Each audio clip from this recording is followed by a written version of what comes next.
Hey guys, welcome to another episode. Of course, my name is Sky. You should know me by now. I'm with the wonderful Steven of the great band ELEKTRIKILL.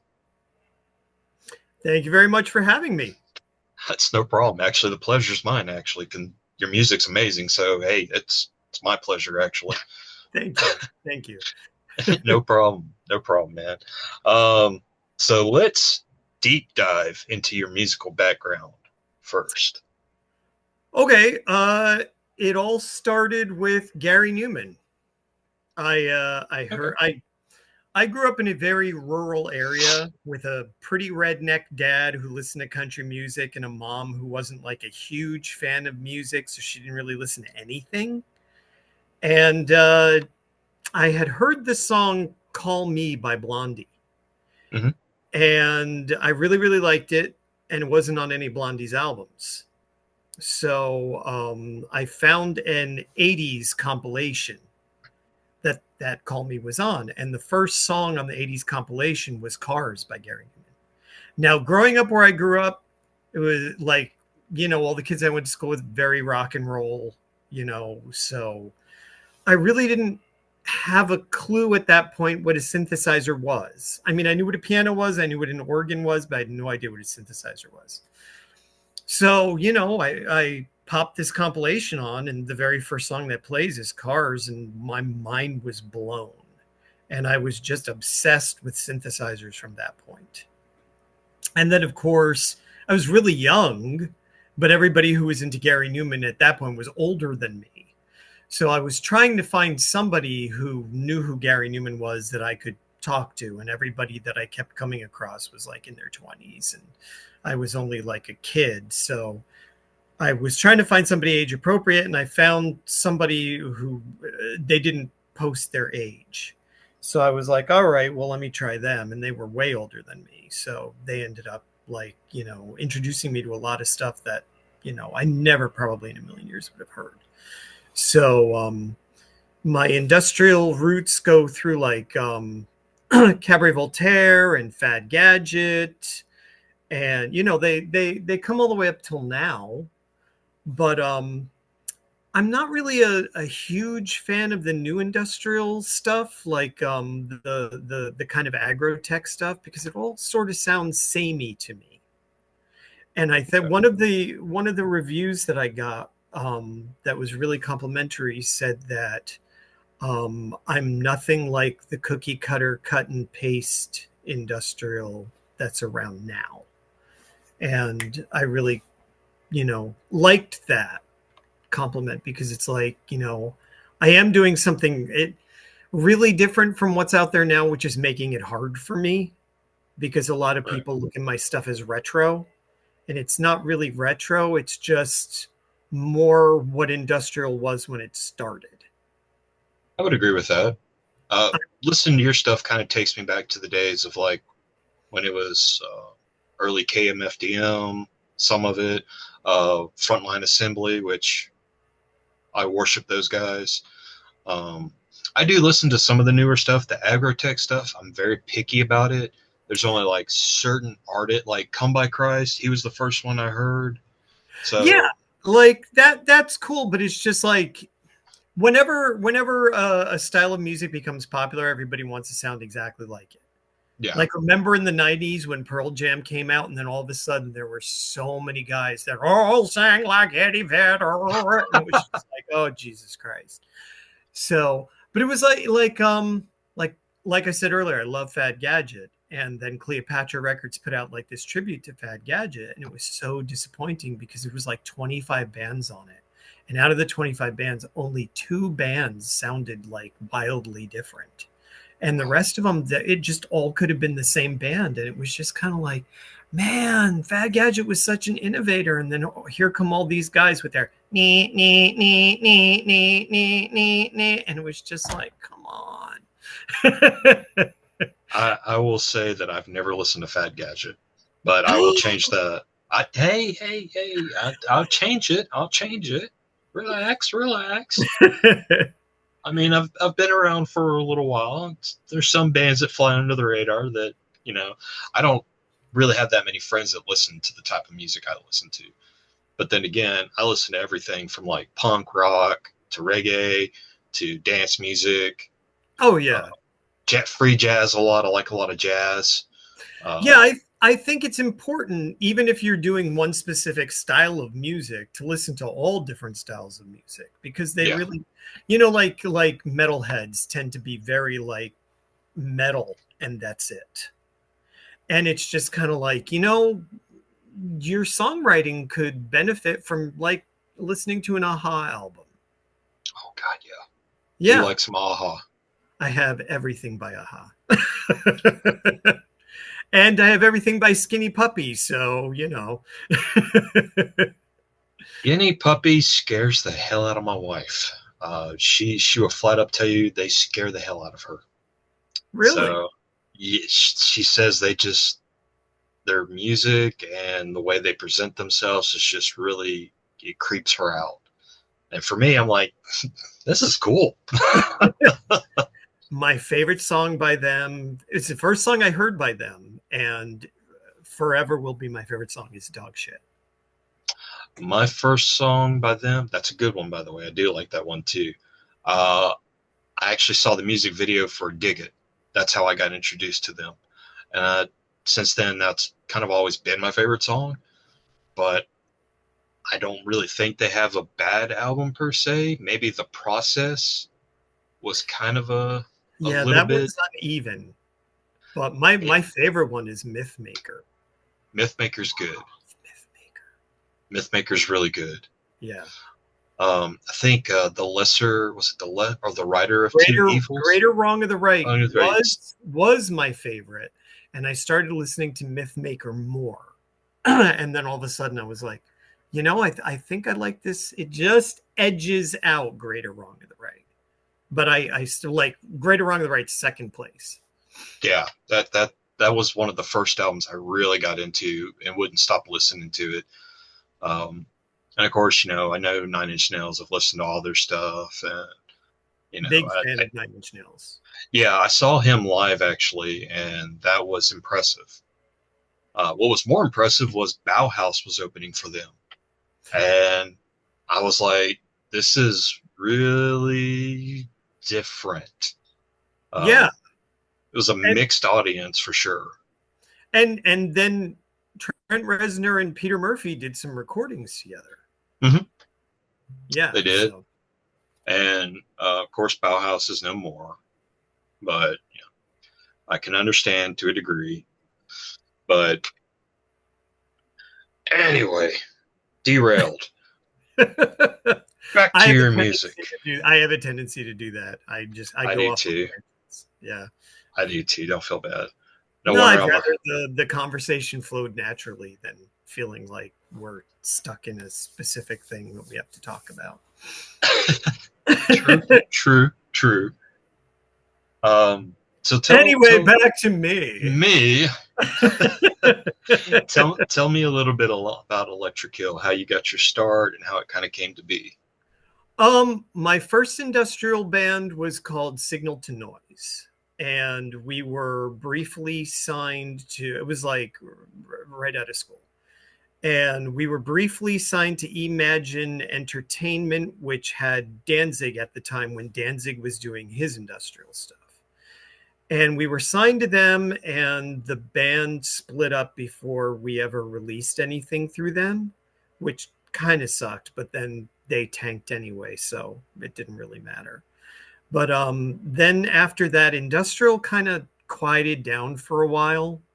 So it was only the kind of legacy acts that were really doing anything at that point, like Nine Inch Nails and KMFDM and Ogre and stuff like that. So I was in heavy metal bands, and I would play my synths in the heavy metal band. So it was kind of like a Faith No More, System of a Down kind of sound, where heavy keyboards in the metal bands.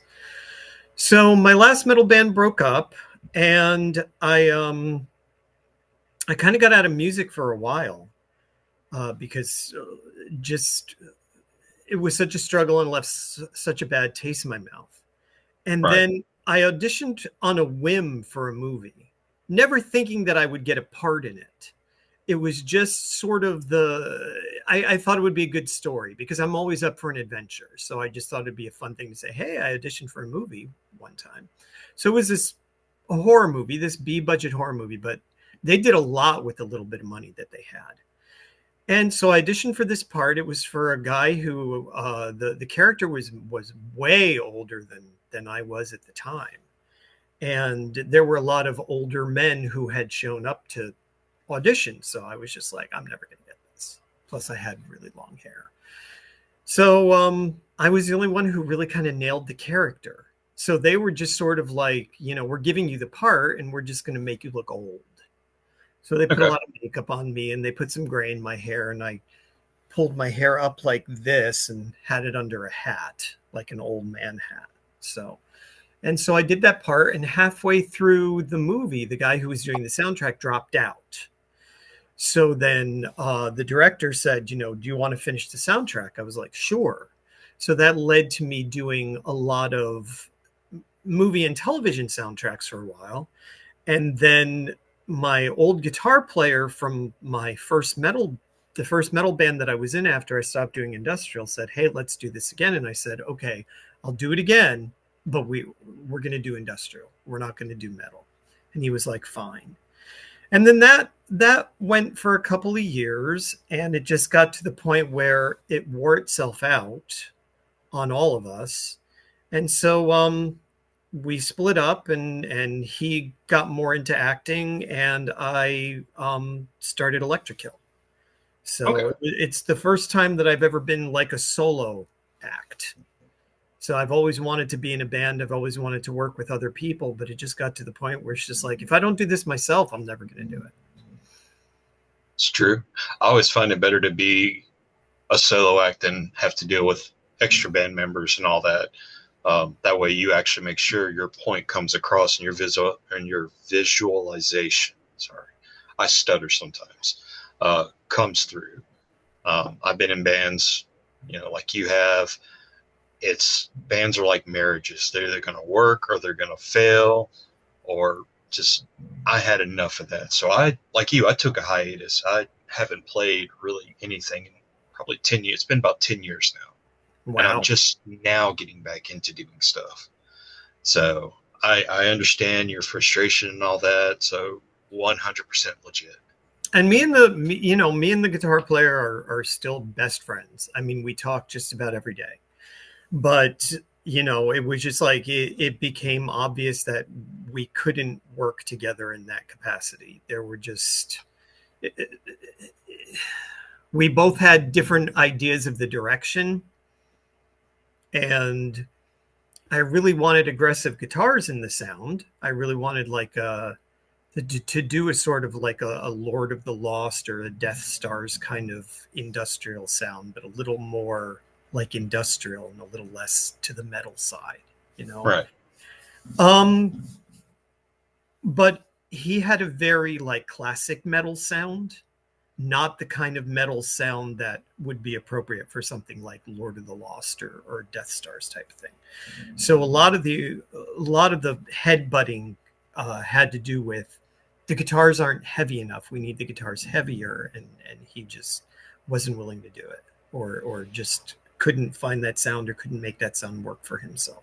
And we butted heads about a lot of stuff, and we were just like, all right, you know what, let's just be friends, and you do your thing and I'll do mine. But the issue was like Monsters, my first CD, was hot off the heels of that. And I had a lot of material written that I was used to hearing with guitars in it. Right. So about half of the Monsters album was me trying to do the songs with all synthesizers when I was used to hearing them with guitars. So especially the song Drugs and Candy, that was like a really tough one to do without guitars, because it had always, leaned kind of like towards a Rob Zombie kind of sound. And then having to do it all on synths was just like, wow, it took a really long time to find the groove for it. Yeah, I could understand. And that's a great song too, by the way. Thank you. So I'm really impressed with that. I can definitely understand that because I don't really know how to play guitar. So I'm having to use synths to fill in those gaps. Right. And And I cannot wrap my head around guitar. Not at all. Not at all. I've tried. I can play bass because bass is more like a solo instrument. You only really play a note at a time. You're not really playing chords. I can't wrap my head around, the chord fingerings on the guitar. So it's synthesizers, keyboards, pianos, they're all laid out like, well, you just look at it and you know where everything is. It's, so it was like, super easy to learn keyboards and piano and everything for me, but the guitar, no, total blind spot. Can't do it. I understand. My 13-year-old plays guitar and she's already better than me. I'm like, I'm done. I'm done. I'm gonna stick to this. You do your thing. You do your thing. So, but yeah, I can't wrap my head around it either. Bass, I do have a bass. I know how to play like the root notes and all that, but I'm not playing stuff like Primus, doing all kinds of crazy techniques or anything No. like that. No, I'm better at arranging on synthesizers and mixing and making weird noises out of it, stuff like that.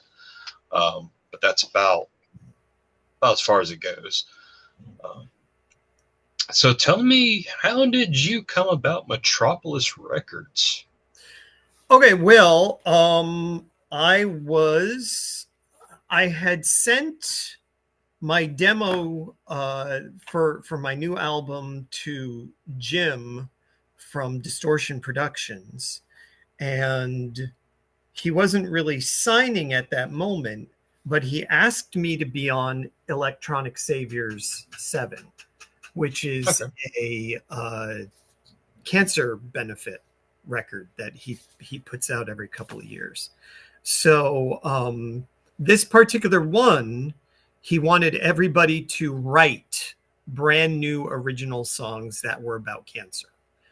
And so this was a dual release through Distortion and Metropolis. Okay. So my exclusive song Titan of Will is on here, and if you go to the Metropolis website, you can get Titan of Will.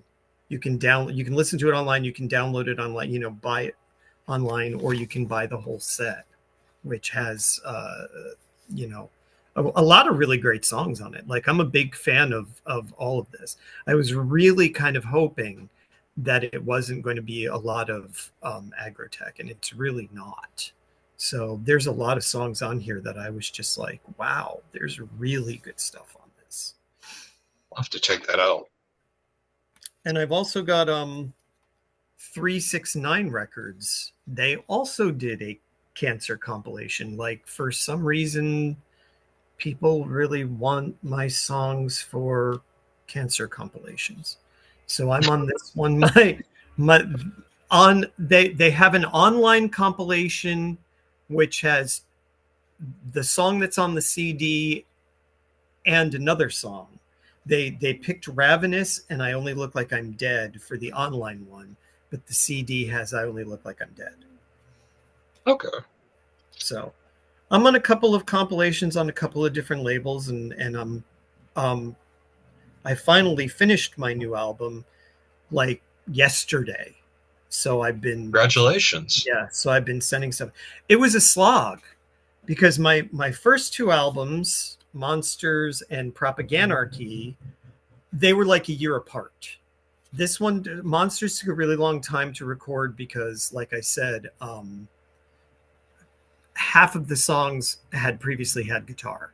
And I was also in this mindset at the time when I was still in the industrial metal band that I was trying to make, because I had come from a movie soundtrack background, that I wanted the songs to have a big filmic sound, kind of like how Lord of the Lost, has a really big sound.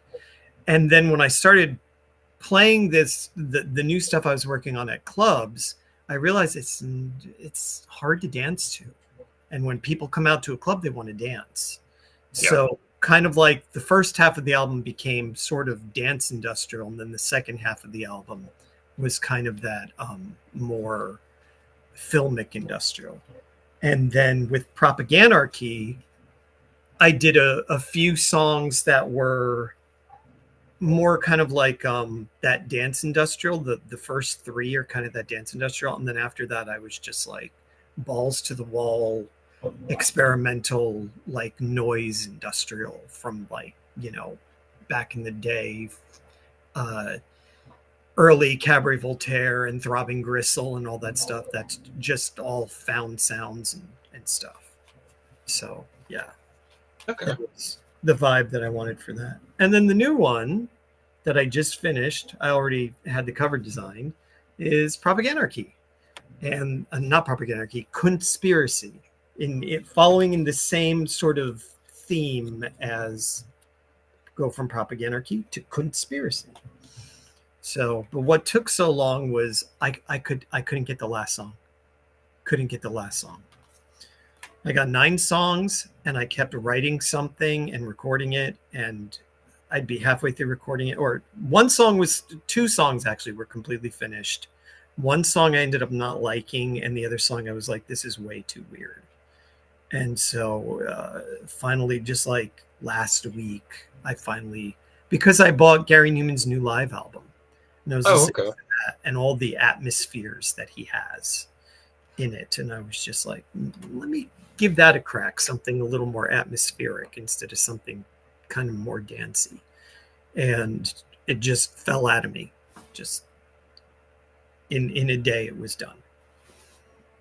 Interesting. I didn't even know Gary Newman had a new live album out. Yeah, it's called A Perfect Circle. When he retired from touring originally back in like 1980, he did his last show at some big venue in Britain. And then, his career went completely off track. The record company wouldn't support him anymore because he wasn't touring. So, and then, it all went downhill from there. And he's slowly been, climbing his way back to the top. And now that he's back on top, he was able to play that venue again. So it was a perfect circle from. Right. That's good. I like that, actually. I like that a lot. He played a lot of newer stuff, and he played a really interesting combination of the older stuff. I'm going to have to go give that a listen to now. Yeah. Well, go to YouTube, because the concert video is on YouTube. You can watch the concert. That's on the Blu-ray that comes with the album. There are commercials, and YouTube puts the commercials in really awful spots, like in the middle of the song. But you can watch the whole thing, and it's great. Okay. I will definitely look into that. I will admit I'm not a fan of live albums. Sorry, remember, I stutter sometimes. The only live album so far that I've actually liked, well, there's a couple actually. The Cure, when they played in Melbourne, Australia. I don't remember the name of that album, but I really liked it. And then Hawkwind's Space Ritual, the double disc live album. That just kind of my mind. I never thought I would like something like that, but it hit me hard. I was just fascinated by that album. Plus, the artwork was really cool too. So, and Depeche Mode's 101 was a really, really good live album. I'm gonna have to listen to that one now, because they did vastly different versions of like the songs. So it was like Never Let Me Down Again, like when it kind of was getting towards the end of the song, they went into this like extended remix. It was a really cool live album. I'll have to check that out then. Yeah. Man, you're just giving me all kinds of albums. You're going to make me broke before I know it. So, when it comes to your lyrics, do you have exact concepts, or do you just let the lyrics just kind of naturally flow out? I don't write from personal experience, because I feel there's only like 1 or 2 songs that are from personal experience, and they're so hidden behind symbolism that I don't feel weird singing them. One is a revenge song too, so the revenge song is super fun to sing.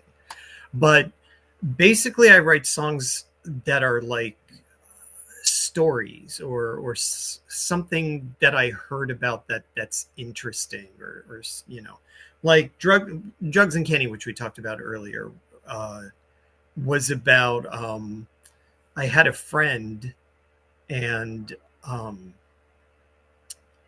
he had a daughter, and she was only 2 years old, and she was very hyper, and they were constantly just feeding this kid sugar, just constantly feeding this kid sugar.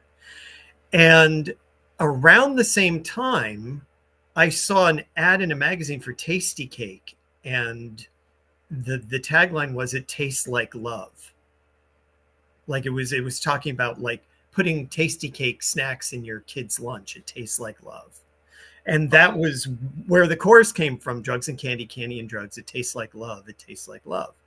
And it's all about like, you know, your kids get hopped up on sugar, then they get ADHD, and then you have to give them Ritalin.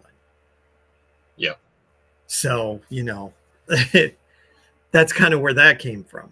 But yeah, you know, the songs I write are kind of stories. Everything Looks Better on Fire. That's the revenge song.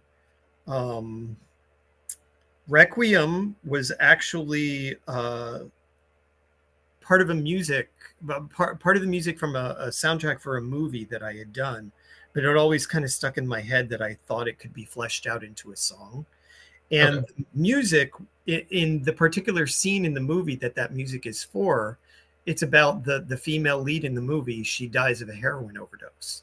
So when I wrote the lyrics, I had this idea that like we're alive until we overdose on life. So That's it's kind of like life as a drug. So that was the idea behind Requiem. So The Fallen that's Angel is literally about Satan. All oh, kinds of stuff. you gotta have a song about Satan. It's not an album unless you have a song about Satan. I mean, come on. Absolutely. I mean, you got to. Everybody does. It's even on kids' compilations these days. Right. Like I said, I'm really impressed with your work. There are a lot of different elements, but the best thing I like about your album is it takes me back to when like I was probably about 10, maybe 10 or 11 when I started listening to like I call them like the classics of industrial. I know, shame on me for not ever hearing a Fad Gadget. I know I'm probably going to industrial hell for that. Well, the only reason that I knew who Fat Gadget was because I had older friends who were into music that was older than what I listened to at that point. You know what I mean? Yeah, So it's just kind of like I had people who were introducing me to stuff that I never would have heard. that's fair. That's fair. I think my friends sucked as a kid then. Yeah, I think they all sucked. Yeah, there we go. I'll blame them now.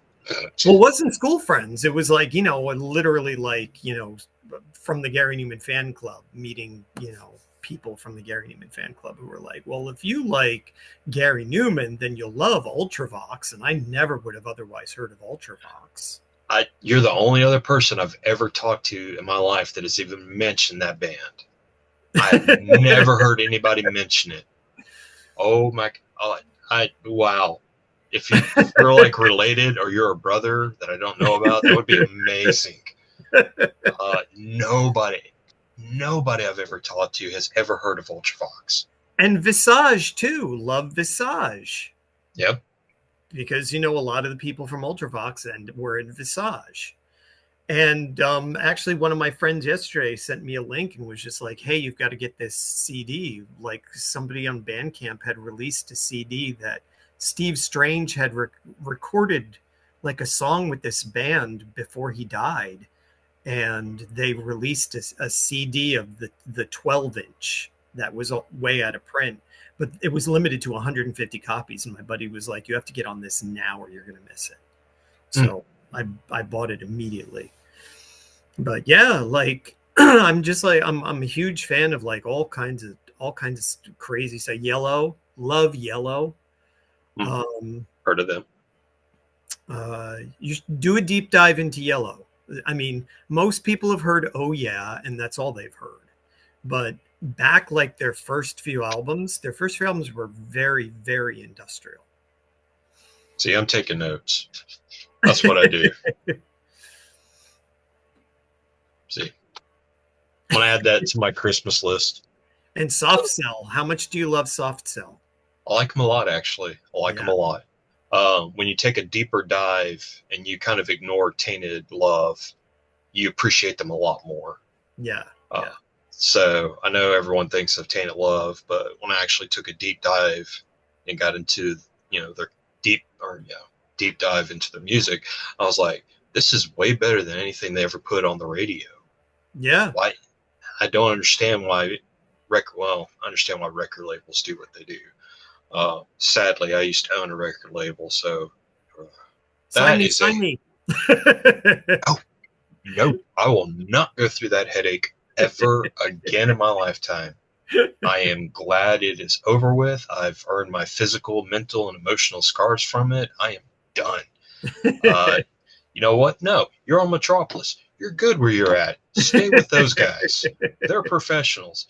When it comes to industrial music or anything goth, it's Cleopatra, Metropolis. Stay with those guys. Yeah. They'll take care of you. Me? No.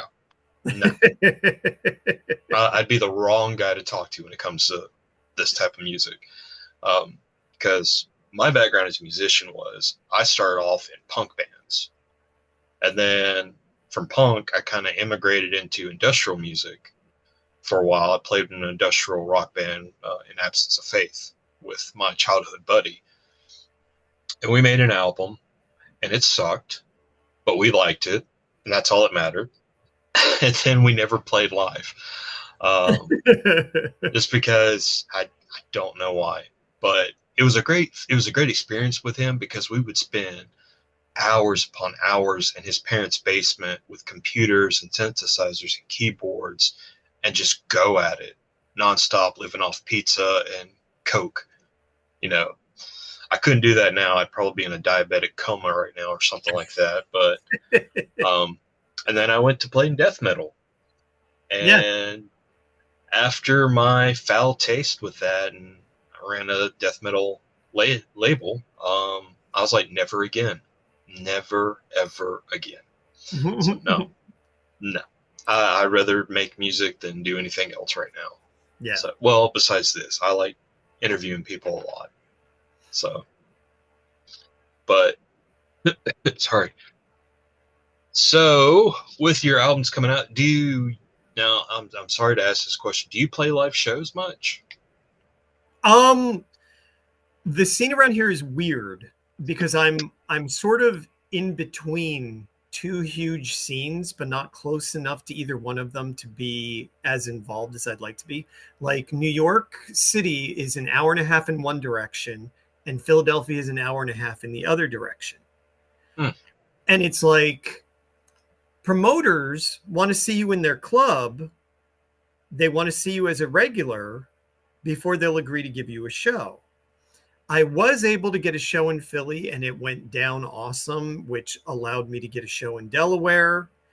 And those shows were pretty successful. The Philly show is actually on my YouTube. Oh, You can see that. Um, but I can't get into New York for love or money. It's all pay to play in New York unless you're like a national act. And I applied to play at one club and they were like, well, what's your draw in New York City? And I'm like, well, I don't have a draw in New York City. And they're like, later, unless you want to yeah, pay us $150 to play that night. And I'm like, yeah, it's going to cost me $150 to get into New York. I'm not going to spend $300 to play at a club. yeah. I don't feel bad. It's the same way down here. The scene we've got, we don't have an industrial scene at all. We do have a couple of clubs are starting to do like industrial music nights where you can go and dance and listen to it, but Right. there's no real bands or anything. In Alabama, or at least in Birmingham, which is the closest metropolis where I grew up, um, it's mostly country, pop, or indie rock or Yeah. hip hop. And yeah, I don't want to do any of those. I'm good. You know, Right. I'm And just then, and good. yeah, and that's the thing that kind of sucks is because record labels want to see that you've been playing out live or they want to see that you've been on tour. And it's just, in a lot of areas, it's just impossible. There's nothing there. and booking a tour, like I own a house. I need to be making a certain amount of money to afford my property taxes and things like that. So it's not like I can just go to work and say to them, okay, I'm going to take a sabbatical for a month and tour the country, and maybe I'll get paid by a club or two. It's not the sort of thing where you can just drop everything and then come home after being on the road for a month with $30 and be like, Yes. well, now I got to pay my property taxes. And it sucks. It really does suck, because record companies, they don't want you to need them before they'll sign you. They want to see that you can do it all on your own. And then they're like, oh, you can do this all on your own? Great. Now we'll take all your money. That is true. I think that's why a lot of people turn to Bandcamp and do everything do-it-yourself method, because record labels have left such a foul taste in people's mouth, and they suck sometimes. I'm not gonna lie, they suck. Picky. But they're Very very picky, and if you don't fit into that cookie cutter mold they want, then right. oh well, that's just how it is. And I thought when I So got that review that called my first album Industrial Album of the Year, I'm like, oh, this is going to be great to go to record companies with. They did not give a crap. how it works. That's sadly how it works. Yeah. No, I completely agree with that. Now I just wish you would come play down here so I could actually go to an industrial show and be like, thank you. Because other than that, I'm not leaving my house unless it's for work, mostly. I'm a hermit for a reason. Yeah. I mean, I love to go out and play shows. I love the adventure of going to places like Philly. It was super fun to go to Delaware. I'd never been to Delaware before. I would love to do, some local shows. There's Dingbats in New Jersey that I played at before. There's another industrial club in New Jersey. I can't remember off the top of my head right now what they're called, but they're another place that, how to get in there, you have to plan a Sunday when nobody is going to be there, and you're basically playing for the other bands, and then if they like you, they'll give you another chance. Oh, QXTs, that's the name of the place. QXT. So QXT, like they have national acts, and they have local bands who have gotten a following, and they'll give other bands a chance, but you got to play on the crap night before they'll give you a good night. Mm-hmm. I'm good. I don't even know if I'll ever play live again, and part of I'm okay with that. I don't miss touring. Never liked it, to be honest with you. And I know that sounds like a horrible thing for an artist to say, but you leave with, I think we left with $2,000. We came back negative $5,000, and it was just a horrible experience. Don't get me wrong, I loved playing music live. I loved interacting with audiences, but financially, unless you're like huge up there, like Nine Inch Nails or Metallica or Slayer, it's not right. worth it. And I mean, you've got to be huge, because I know I'm really, really good friends with someone who's considered to be an industrial music legend. Mm-hmm. And I'm not going to drop names because he's very private.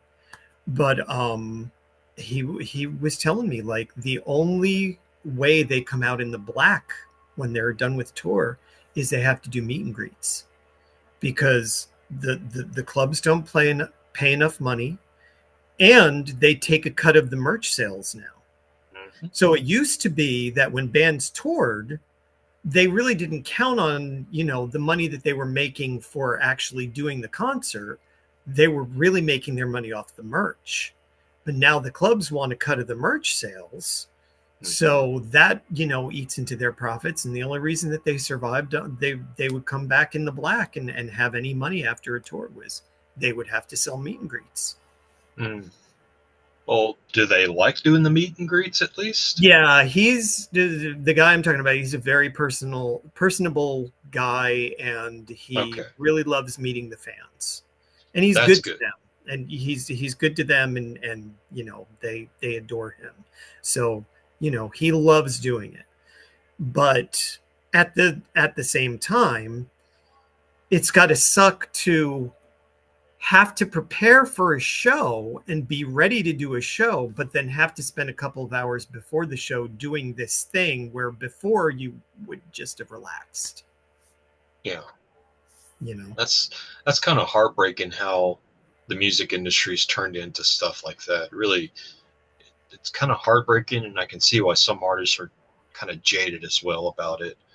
You know, you spend so much of your time making music, and then you want to share it with the public. Next thing you know, well, I've got to spend money to share it now.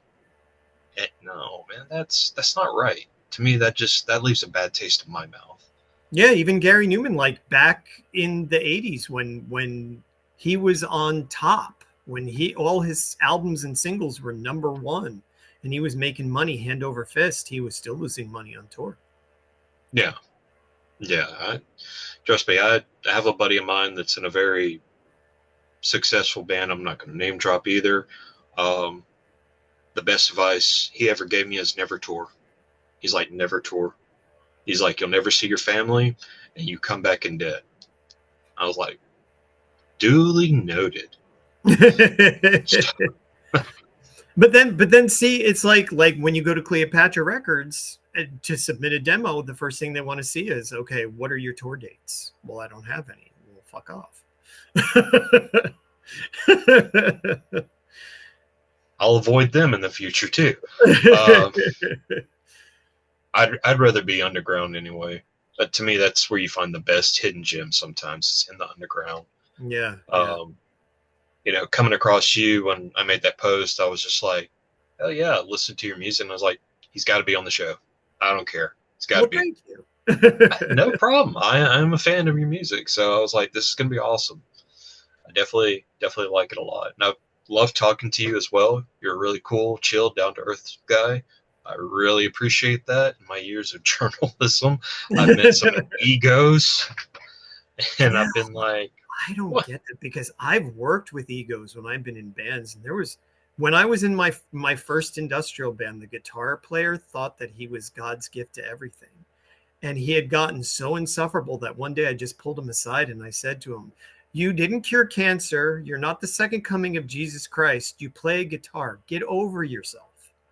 And that was like a moment for him where he was just kind of like, yeah, I really have been kind of a jerk, haven't I? Yeah, you have. We're not even anybody, and you've got this like huge head about it. Sometimes people have to be humbled. Yeah. And it's just like I have never, like, the thing about me is I'm not impressed with myself. I do what I do because I like doing it. I don't do what I do because it feeds my ego. And Right. it's just, you know what I mean? And it's just kind of like, that's I think where I have a really hard time promoting myself, because I don't know how to talk myself up. I don't know how to go to a record company and be like, yeah, you want to sign me because I'm the shit, because I just don't know how to say that without sounding like it's forced. Yeah, I understand that. You know, like I said, running a label, I had to deal with artists sometimes that would have a hard time basically selling themselves to us. Right. And that's what, you know, it's like a job interview and they're all twitchy and nervous. And I'm like, just calm down. You know, we hadn't said anything yet. Take a sip of water if you need it. Worst case scenario, we'll have somebody go get you a beer. Just I need you just to relax right now. But so yeah, it's make the music because you love to make it, and that's it. Right. Don't worry about anybody else or anything else. Just make it because you love making it. I would definitely 100% say that. Do it for yourself. Make yourself happy, and that's all that really matters. And the pennies will trickle in. Yeah. Never, ever. Nobody makes music to be rich, and those who do either are filthy rich and they need to share the profit with everybody else. Yeah. Like what's crazy to me is like Beyonce, like 16, 17 people to write one track for her. And it's like, she's not even making any money off of her records, because she's got to split, you know, every single song on the album like 17 ways. That's crazy. And That's it's like, it's producer culture, because it's like the guy who comes in and does the hi-hats is like, I want a songwriter credit for hi-hats. And it's like, if I had a producer come in and be like, yeah, I'm going to call in some buddies of mine to sweeten your tracks. And I busted my ass writing the song, the lyrics, the chord progression, the melody, all the music, get it really arranged. And a producer called in some guy, and the guy's like, I'm going to redo your hi-hat track. And then I want half of the songwriter credit. It's like, wow. no, Yeah. Just like no. that whole concept is insane to me, which Yeah, is I why agree I with you. produce all my own stuff. Yeah, For better or for and worse, at least, I don't have to share the credit with anybody. that's probably the way I'm going to be. I wouldn't mind collaborating with people, Oh yeah, and I but have. yeah, that to me that's fun. I like that idea.